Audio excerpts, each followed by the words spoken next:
Hello friends, welcome to cook with Dayalini channel. இன்றைக்கி நம்ம ரொம்ப டேஸ்டான சூப்பரான பாஸ்தா செய்ய போகிறோம். அந்த பாஸ்தா எப்படி செய்கிறேன்னு பார்க்கலாம் வாங்க. வீடியோவை ஸ்கிப் பண்ணாமல் பாருங்கள். இது கூடவே ஒரு பெரிய வெங்காயம் எடுத்து நீல வாக்கில் நறுக்கி வச்சுருக்கேன். ஒரு பச்சை மிளகாவை நறுக்கி வச்சுருக்கேன். சின்னதாக ஒரு துண்டு இஞ்சியை பொடியாக நறுக்கி வச்சுருக்கேன். ஒரு குடமிளகாய் எடுத்திருக்கேன். 2 கேரட் எடுத்து தோல் சீவிட்டு இந்த மாதிரி ஷேப்பில் கட் பண்ணி வச்சுருக்கேங்க. ஒரு கையளவு பீன்ஸ் எடுத்து இந்த மாதிரி நீல வாக்கில் கட் பண்ணி எடுத்துருக்கேங்க. இப்போ பாஸ்தா செய்கிறதுக்கு ஸ்டார்ட் பண்ணிடலாம். ஃபஸ்ட்டு பாஸ்தாவை வேக வச்சு எடுத்துடலாம். அதுக்கு ஒரு பாத்திரம் வச்சிடலாம். 4 தக்காளியை நம்ம இன்றைக்கி பேஸ்ட் அரைச்சிக்கலாம். பாஸ்தா முங்குற அளவுக்கு தண்ணி ஊற்றணும். அதனால் ஒரு 1.5 லிட்டர் தண்ணி ஊற்றிக்கலாம். தண்ணி நல்லா சூடாகட்டும். சூடானதும் நம்ம எடுத்து வச்சுருக்க பாஸ்தாவை ஆட் பண்ணிக்கலாம். இது கூடவே 1/2 டீஸ்பூன் உப்பு ஆட் பண்ணிக்கலாம். 1/2 டீஸ்பூன் எண்ணெய் ஆட் பண்ணிக்கலாம். எண்ணெய் எதுக்கு ஊற்றுறோன்னா பாஸ்தா வந்து ஒன்றோட ஒன்று ஒட்டாமல் வரும், அதுக்காக தான். அடுப்பு ஆன் பண்ணி ஒரு பேன் வச்சுக்கலாங்க. எண்ணெய் நல்லா சூடாயிடுச்சு. 1/2 டீஸ்பூன் சீரகம் போட்டுக்கலாங்க. சீரகம் நல்லா பொரியட்டும். இது கூடவே நம்ம நறுக்கி வச்சுருக்க இஞ்சி ஆட் பண்ணிக்கலாங்க. இது அப்படியே லேசாக கிளறி விட்டுருலாங்க.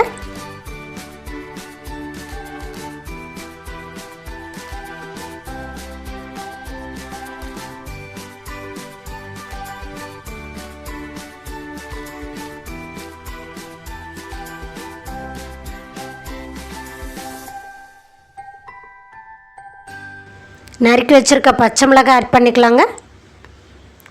இதே நல்லா மிக்ஸ் பண்ணி விட்டுருலாங்க. உங்களுக்கு காரம் வேண்டிய இடத்துல, நான் எந்த இடத்துல காரம் போடுறேன்னா அந்த இடத்துல நீங்கள் கூட்டி குறைச்சி போட்டுக்கோங்க.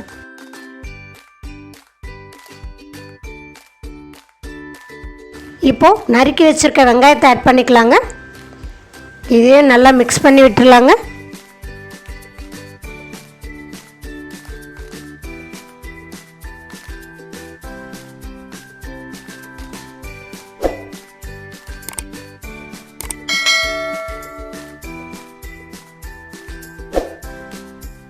வெங்காயம் இந்த அளவுக்கு வதங்கினா போதுங்க.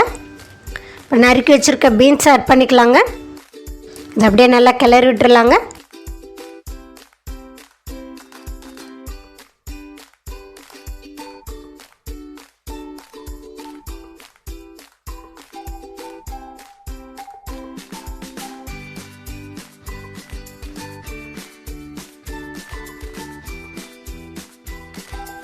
டென் மினிட்ஸ் ஆயிடுச்சுங்க. இந்த மாதிரி வெந்தால் போதுங்க. இப்போ நம்ம வேக வச்சுருக்க பாஸ்தாவை ஃபில்ட்ரு பண்ணி எடுத்துக்கலாம். கூல் வாட்டர் ஊற்றி நம்ம வாஷ் பண்ணி எடுத்துக்கலாம். பீன்ஸ் ஒரு 2 நிமிஷம் வேகட்டுங்க. இப்போ நறுக்கி வச்சுருக்க கேரட் ஆட் பண்ணிக்கலாங்க. இதையும் அப்படியே நல்லா மிக்ஸ் பண்ணி விட்டுருலாங்க.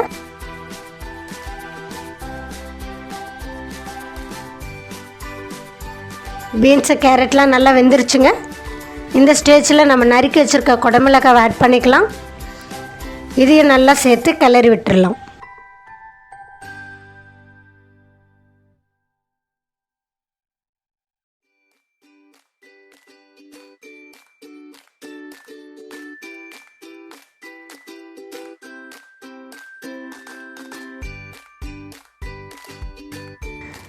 தக்காளியை நான் இந்த ஸ்டேஜில் ஆட் பண்ணலை. அதனால் நான் ஒரு பேன் வச்சு 2 டேபிள் ஸ்பூன் நெய் விட்டுட்டு அரைச்சி வச்சுருக்க தக்காளி ஆட் பண்ணியிருக்கேங்க. இது அப்படியே ஒரு 2 நிமிஷம் கிளறி விட்டுருலாங்க. அந்த தக்காளியோட பச்சை மணம் போகிற வரைக்கும் வதக்கி விட்டுக்கலாம். இப்போ எல்லா காயும் நல்லா வெந்துருச்சு. இந்த நேரத்தில் நம்ம வதக்கி வச்சுருக்க தக்காளியை ஆட் பண்ணிக்கலாம்.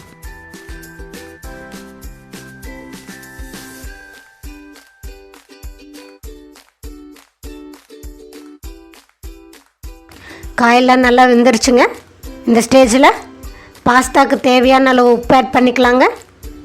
இது அப்படியே நல்லா மிக்ஸ் பண்ணி விட்டுருலாங்க. இதை நல்லா கிளறி விட்டுருலாங்க. காயோட தக்காளி நல்லா மிக்ஸ் ஆகணும். இப்போ நம்ம வேக வச்சுருக்க பாஸ்தாவை ஆட் பண்ணிக்கலாம்.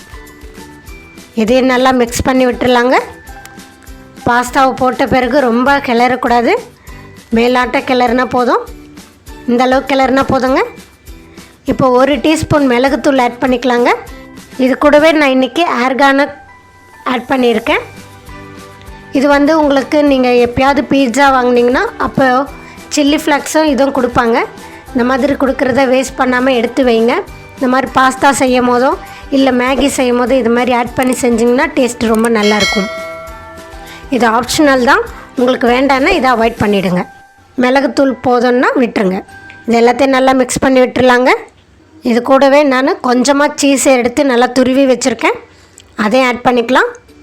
ஃபைனலாக ஒரு கை அளவு கொத்தமல்லியை கட் பண்ணி வச்சுருக்கேன், அதையும் ஆட் பண்ணிக்கலாம். எல்லாத்தையும் நல்லா மிக்ஸ் பண்ணிடலாங்க.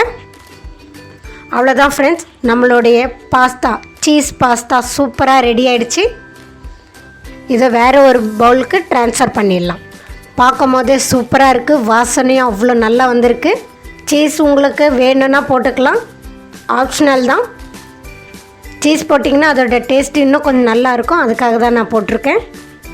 இது எப்படி இருக்குன்னு சாப்பிட்டு பார்க்கலாம் வாங்க.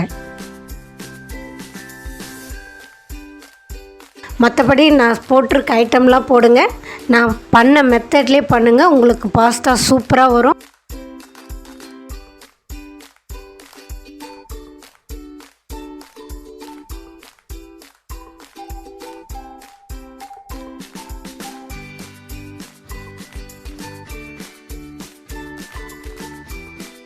அப்படியே ஃபோக்கெல்லாம் எடுத்து சாப்பிட்டு பார்த்துடலாம்.